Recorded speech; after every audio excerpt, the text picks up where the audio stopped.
কুৰেশ্বৰত এজেৱাইচিপিৰ প্ৰতিবাদী জোৰ সমদল আৰক্ষী আৰু প্ৰতিবাদকাৰীৰ মাজত উত্তপ্ত পৰিস্থিতি নাগৰিকত্ব সংশোধনী আইন কা বাতিলৰ দাবীত সংগঠনটোৱে সাব্যস্ত কৰে এই প্ৰতিবাদকাৰীসকলে বিজেপি চৰকাৰ গোবেক কা আমি নামানো হিমন্ত বিশ্ব শৰ্মা আদি শ্লোগানেৰে উত্তাল কৰি তোলে গুৰেশ্বৰ চহৰ প্ৰতিবাদকাৰীক বাধা প্ৰদানৰ চেষ্টা গুৰেশ্বৰ আৰক্ষীৰ এজেৱাইচিপিৰ প্ৰতিবাদত সহযোগ গৰিয়ামৰীয়া দেখি পৰিষদৰ লগতে কেইবাটাও দল সংগঠনৰ উল্লেখ্য যে কাইলৈ বিজেপিৰ দলীয় কাৰ্যকৰ্তা সন্মিলনত গুৰেশ্বৰত উপস্থিত হ'ব ৰাজ্যৰ মুখ্যমন্ত্ৰী ডক্টৰ হিমন্ত বিশ্ব শৰ্মা মুখ্যমন্ত্ৰীগৰাকীৰ আগমনৰ প্ৰাক্ষণত এনেদৰে প্ৰতিবাদত উত্তাল হৈ পৰে গুৰেশ্বৰ চহৰ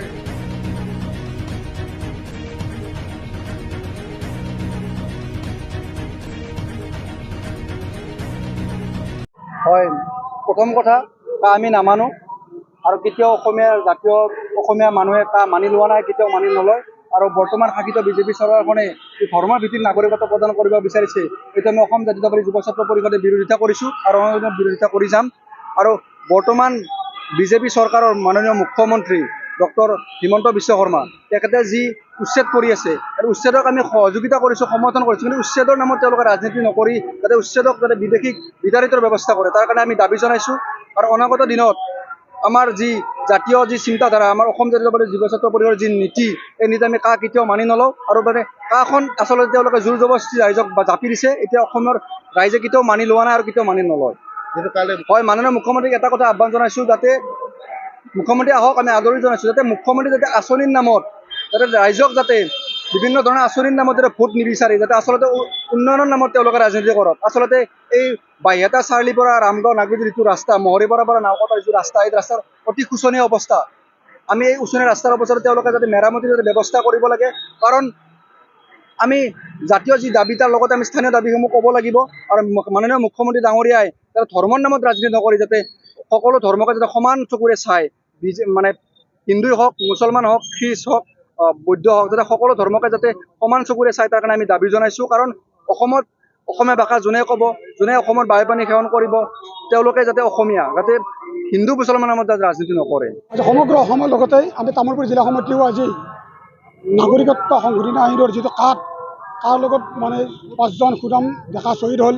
আৰু ইয়াত 1914 চনৰ 31 ডিচেম্বৰলৈকে অসম চৰকাৰে যি মানে ন্যায়াধীশসকলক নিৰ্দেশ দিছে ডিচিসকলক যে ইয়াৰ বিদেশী বাংলাদেশী বিদেশী বুলি ক'লে যি হিন্দু খ্ৰীষ্টান বৌদ্ধ এই 5টা ধৰ্মৰ আজি ইয়াতে মানে ইয়াত সকলো গোচৰ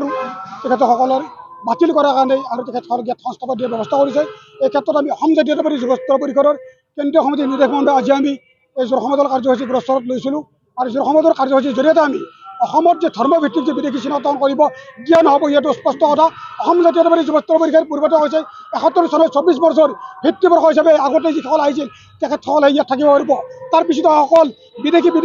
হিন্দু মুছলিমসকলে বিদেশী ইয়াত ধৰ্মৰ ভিতৰত এই বিজেপি চৰকাৰে যি ৰাজনীতি কৰি গৈছে এই ৰাজনীতিক আমি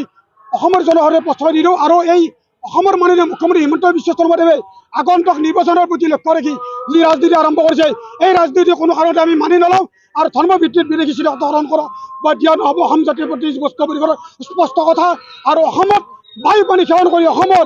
যি জলবায়ু হয় অসমীয়া হিচাপে যি স্বীকাৰ কৰে তেখেতসকলে অসমীয়া হিচাপে থাকক আৰু অসমত অসমীয়া হিচাপে খিলঞ্জী হিচাপে অধিকাৰ সুৰক্ষিত কৰক কিন্তু কৰবাৰ পৰা বিদেশী বহিৰাগত মানুহক আনি ইয়াত সংস্থাপন দিব তাক কিন্তু আমি মানি নলওঁ আৰু এই নাগৰিকত্ব সংশোধনী আইনত যিসকল শ্বহীদ হৈছিল 5জন এই 5জনক কিন্তু আজিও স্বীকৃতি অসম চৰকাৰে নিদিলে এই চৰকাৰে কৈছে জাতি মাটি ভেটি ৰক্ষা কৰিব ক'ত জাতি মাটি ভেটি ৰক্ষা কৰিলে আজিৰ দিনত জাতি মাটি ভেটি চব শেষ কৰি দিলে অসমৰ মাননীয় মুখ্যমন্ত্ৰী হিমন্ত বিশ্ব শৰ্মাদেৱে তেখেতক আমি সকীয়াই দিছোঁ অনাগত দিনত এনেকুৱা যদি পন্থা তেখেতে লয় তেখেতক কিন্তু 2026ত অসমৰ ৰাইজে বিদায় দিবলৈ বাধ্য হ'ব